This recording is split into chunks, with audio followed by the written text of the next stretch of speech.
घाटम दास नाम के व्यक्ति थे। क्या नाम था उनका? घाटम दास। तो एक घाटम दास नाम के एक भक्त थे। भक्त नहीं थे, चोर थे। कौन थे? चोर। जयपुर के पास में एक पहाड़ी रास्ता था, वहां उनका गढ़ था। और ऐसे वैसे चोर नहीं थे, पुश्तैनी चोर। उनके पिताजी भी चोर थे, उनके दादाजी भी चोर थे, उनके परदादा भी चोर थे, परदादा चोर थे, परंपरा से चोर थे। उनके गांव में भी सबको पता था कि कौन है परंपरा से चोर है। वो शादी ब्याह में भी जाते थे, ये हमारे गांव का पारंपरिक चोर है। ऐसे चोर थे। वो समय होते थे, पुराने समय में ऐसे लोग भी होते थे। वो गुलाब जामुन उड़ा रहा है, वो हमारे यहाँ का पारंपरिक चोर है। वो चोरी से चलता उसका घर। तो घाटम दास जी एक दिन बैठे थे, रात्रि का समय, राह से निकलने वालों को लूटते थे। उस दिन गलती से राह से एक महात्मा निकल रहे थे। महात्मा को जैसे देखा, घाटम दास जी ने पहले तो मार्ग रोका। बोले जो भी कुछ है तुम्हारे पास सब निकालो। महात्मा जी ने कहा भैया हम तो महात्मा हैं, हमारे पास तो कुछ नहीं है, हमारे पास तो एक ही वस्तु है बेटा, तू प्रणाम कर, आशीर्वाद देंगे, वो भरा पड़ा हम में, वही दे सकते हैं। घाटम दास जी को थोड़ी दया सी आ गई, अरे महात्मा का क्या हम हरण करें। बोले आप महात्मा हैं, आपको हम छोड़ देते हैं, आप चले जाओ। महात्मा बोले देखो हमसे टकराए हो तो निश्चित है अर्धरात्रि में मेरा यहां से निकलना, तुम्हारा चोरी करना और हम दोनों का मिलना, ये संयोग है, ये ठाकुर जी ने करवाया है। इसलिए तुम कुछ पूछो, हम तुमको कुछ देके जाना तो चाहते हैं, अब मिले हैं तो थोड़ा सत्संग हो जाए। घाटम दास जी बोले ऐसी कृपा कर दो कि मेरी चोरी कभी बंद ना हो, इस मार्ग से एक धनवान निकलते रहे, मैं सबको लूटा करूं, मेरे घर में कभी, मेरा बेटा भी अभी अंडर ट्रेनिंग है। महात्मा जी बोले देखो ये तो तुम्हारी इच्छा है, पर संत जन कभी कभी अपनी तरफ से प्रसाद देते हैं, हम अपनी तरफ से दे रहे हैं। बोले क्या? पहले तो महात्मा जी ने कहा चोरी छोड़ दो। बोले ये तो हो ही नहीं सकता, ये तो हमारे रक्त में है महाराज, ये तो परंपरा से हम चोर हैं, ये कैसे छोड़ सकते हैं? आपके लिए ये काम पाप होगा, मेरे लिए तो ये धर्म है। मैं तो चोरी करने के बाद में जिसकी मैंने चोरी करी है उसको प्रणाम करके जाता हूं कि वो मेरा दानदाता है, उसने मुझको दिया, मेरा घर चलेगा उससे, ये तो मेरा परंपरागत है महाराज, मैं कैसे छोड़ सकता हूं? तो महात्मा बोले ठीक है, तो फिर तीन बात हमारी मानो। क्या? पहली बात, कभी भी झूठ नहीं बोलोगे। चोरी करो, तुम अब चोरी करो, हम तुमको छूट दे रहे हैं, पर हमारी 3 बात मानो। क्या? पहली बात, कभी झूठ नहीं बोलोगे। नहीं बोलेंगे। जो भी वस्तु लोगे, जो भी वस्तु जीवन में आएगी, घर में आएगी, पहले ठाकुर जी को निवेदित करोगे, तब अपने प्रयोग में लोगे। घाटम दास बोले जी। और तीसरा काम, राह में चलते हुए कभी कोई संत मिल जाए, कभी ठाकुर जी का मंदिर दिख जाए, कोई आश्रम दिख जाए, कितनी भी जल्दी में होगे, 2 मिनट रुक करके प्रणाम करोगे, वंदन करोगे, परिक्रमा करोगे, तभी आगे बढ़ोगे। ये 3 काम तुम अपने जीवन भर करते रहना। बस ये तीन बात हमारी मान लो, हम मान लेंगे कि हमारा तुम्हारा मिलना सार्थक हुआ। घाटम दास जी बोले इसमें मेरा कोई घाटा नहीं है, मैं तीनों करूंगा। आज के बाद सत्य बोलूंगा, जो भी वस्तु जीवन में लाऊंगा ठाकुर जी को निवेदित करूंगा, और मार्ग में कोई भी भगवत स्थान मिलेगा उसको प्रणाम करूंगा, परिक्रमा करूंगा, तभी आगे बढ़ूंगा, चाहे कितनी भी जल्दी में हूं। महात्मा बोले बस ये कर दो। ठीक है, अभी हेलीकॉप्टर मत देखना, सब इधर देखो, कथा सुनो मेरी ध्यान से। हमने तो कही थी कोई कथा कीर्तन में उड़ा दी हो भैया, नहीं तो सब यही को देखेंगे। अभी हम कीर्तन गाएंगे तब उड़ा देना, अभी बिठा लो इसको, लैंड कर दो। इधर देखो सब लोग, क्या सुना रहे थे हम? 3 बातें घाटम दास को बताई महात्मा ने। देखो, महात्मा की बात को, किसी महत् पुरुष की बात को, किसी सज्जन की बात को बस मान लो, उसी से कल्याण हो जाता है। घाटम दास जी बढ़िया नियम का पालन करने लगे जो गुरुजी ने बताया। धीमे धीमे धीमे घाटम दास की खूब चोरी होने लगी। महाराज बड़े बड़े उसने लूट लिए, और वो इसमें मानता था मेरे गुरु की कृपा है। एक दिन उसने खोजे वो महात्मा कहाँ हैं और उनका आश्रम ढूंढ लिया। अब तो घाटम दास क्या करता, साल भर की कमाई में से दशांश अपने गुरुजी के यहाँ दे आता। भंडारा करो गुरुजी, मंदिर बनवा दो, बढ़िया आपकी कृपा से सब बढ़िया चल रहा है। लेकिन गुरु कृपा कभी तो होनी थी। एक दिन घाटम दास ने सोचा मुझे रोज चोरी करनी पड़ती है तब भरपाई होती है, कोई ऐसी चोरी हो कि एक बार की चोरी में ही इतना कोटा आ जाए कि मेरी मृत्यु पर्यंत मुझे ना करनी पड़े और उससे मेरा घर भी चल जाए, गुरुजी के आश्रम में भी कुछ ना कुछ दान दक्षिणा होती रहे। तो घाटम ने सोचा कि आज तक मैंने सेठ साहूकार लूटे हैं, आज अपने नगर के राजा को लूटूं। और कैसे लूटूं? बोले राजा का इतने सारे घोड़े हैं, उनमें से सबसे सुंदर एक काला घोड़ा है, एक श्वेत घोड़ा है, सफेद घोड़ा। अगर वो चुरा करके बेच दूंगा तो इतना धन मिलेगा कि मुझे कहीं नहीं जाना पड़ेगा। घाटम दास पहुंच गए चोरी करने राजा के यहां।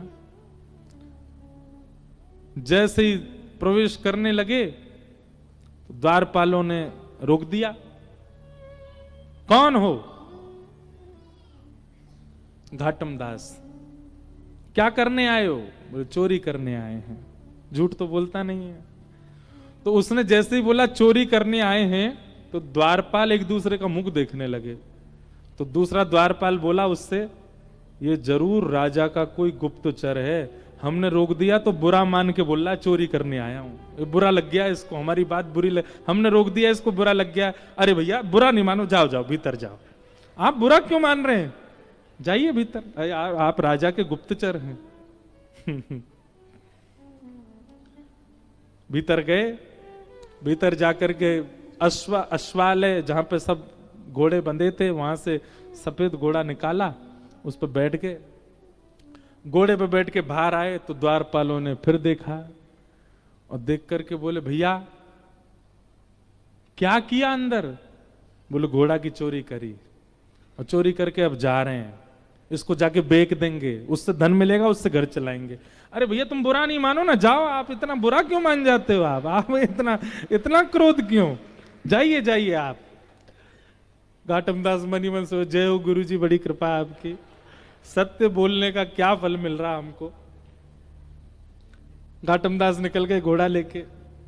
सुबह सुबह 4-5 बजे का समय होगा। थोड़ी देर बाद राजा उठा। राजा उठते ही आखेट को वन में जाने का उसका मन हुआ। तुरंत वो अश्वालय में गया। वहां जाकर के उसने अपने प्रिय घोड़े को ढूंढा, नहीं मिला। सबको हल्ला किया, मेरा घोड़ा कहां गया यहां से।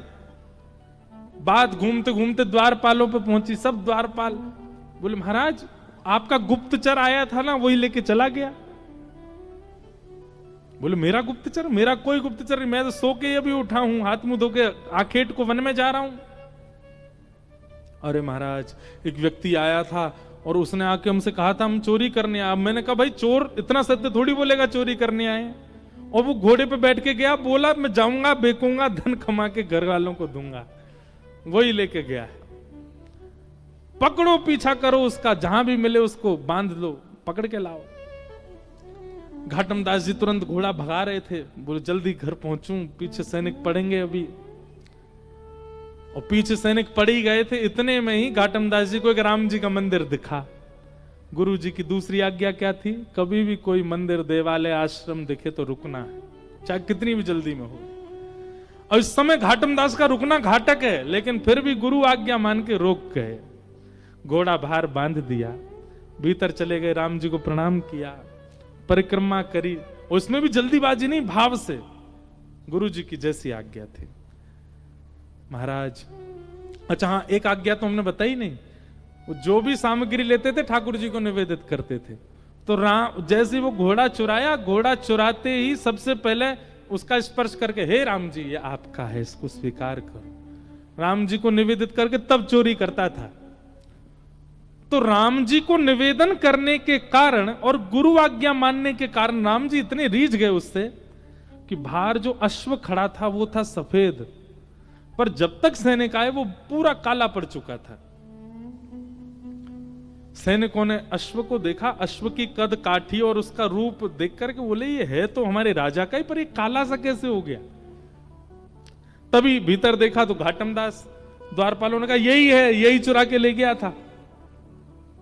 घाटम दास को पकड़ के बोले, क्यों भैया, ये घोड़ा तुमने चुराया? बोले जी मैंने चुराया। कहां से चुराया? बोले आपके अश्वालय से चुराया।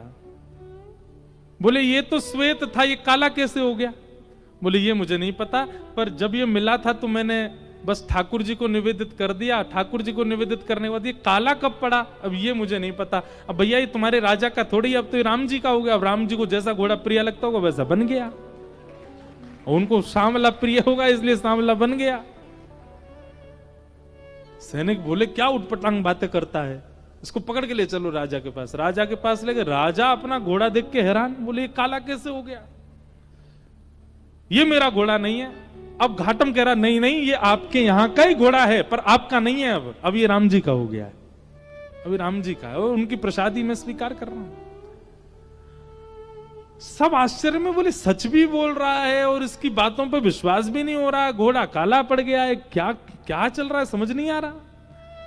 तो राजा बोला मुझे एक बात याद है, मेरे घोड़े के गले पर एक मस्सा है, यदि वो मस्सा इसके है तो ये घोड़ा मेरा है। जैसे उसका गला देखा तो वहां मस्सा था।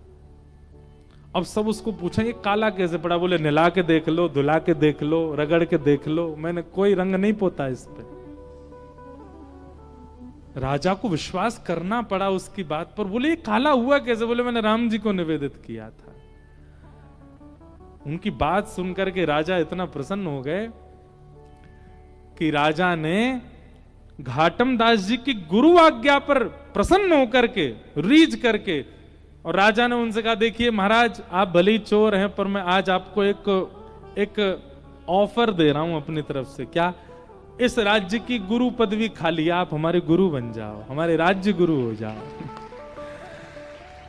घाटम दास जी महाराज, उनके पद भी आते हैं भक्तमाल जी में, नव भक्तमाल राजस्थान के भक्तों में। तो घाटम दास जी महाराज इतना रोए, बोले मैंने चोरी नहीं छोड़ी और चोरी के साथ साथ केवल गुरु आज्ञा का पालन किया और उसका फल मुझे यह मिला कि आज केवल गुरु आज्ञा से मैं एक राजगुरु बन गया। यदि मैंने चोरी भी छोड़ दी होती, दुष्कर्म भी छोड़ दिए होते और तब गुरु का पालन किया होता तो आज एक राजा की गुरु पदवी नहीं, आज प्रभु श्री राम की गोद प्राप्त हो गई होती, वो मुझे अपनी गोद में ले लेते। ये गुरु आज्ञा का फल है। ऐसे घाटम दास जी महाराज का चरित्र सुनाया गया है। उनका एक पद मुझे बहुत अच्छा लगता है, मैं ढूंढ रहा हूं मिल जाए तो। अब अभी नहीं मिला तो फिर कल कथा में सुनाएंगे, हम कल ही सुनाएंगे। बोलो भक्तवत्सल भगवान की जय।